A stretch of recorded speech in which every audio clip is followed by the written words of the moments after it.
Curieux balai dans le ciel de l'Ardèche. Sur cette vidéo, on peut voir et surtout entendre un Rafale en pleine chasse d'un avion de tourisme. Course-poursuite aérienne que les habitants ne sont pas prêts d'oublier. Il y a 2 avions qui sont arrivés d'en haut et à toute allure en fait. Ils sont arrivés très très vite, ça faisait vraiment beaucoup de bruit, c'est pour ça que ça nous a interpellés, qui se suivaient et du coup ils ont commencé à lâcher quelque chose.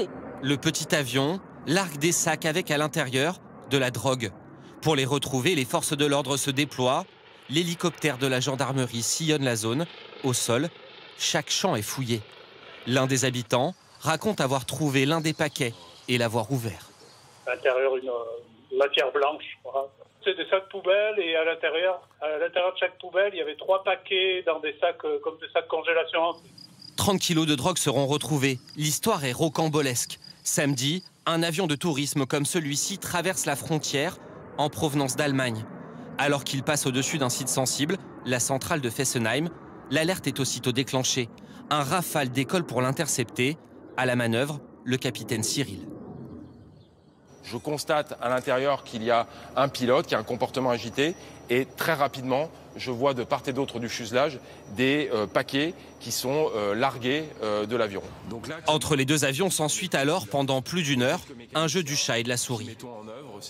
Quand on a un appareil comme ça qui prend la fuite, qui va rechercher le sol et essayer de se cacher, le but du jeu, c'est vraiment de le garder en visuel.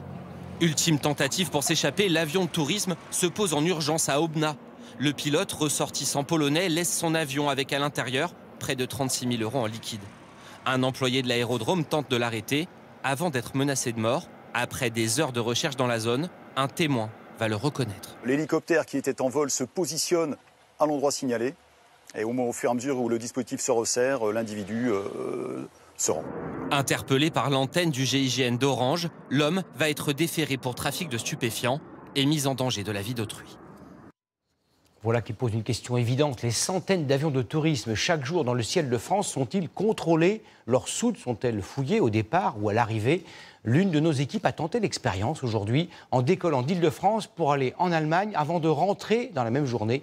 Ignacio Bornassin et Sharif Souari étaient à bord. Florian Litzler nous raconte leur vol. Du parking jusqu'à l'embarquement, il n'y a que quelques pas et aucun contrôle. Ni des sacs, ni de nos pièces d'identité. Avec un vol privé, ici une école de pilotage ou de tourisme, il faut simplement marcher jusqu'à l'avion. Pas besoin d'arriver 2 heures en avance.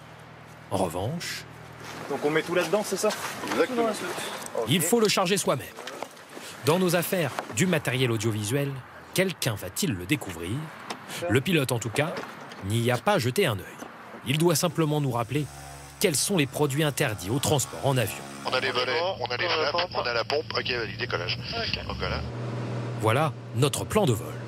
En partant de région parisienne à Logne, nous irons en Allemagne en passant au-dessus du Luxembourg. Après nous être posés, nous repartirons en France. 3 frontières à franchir.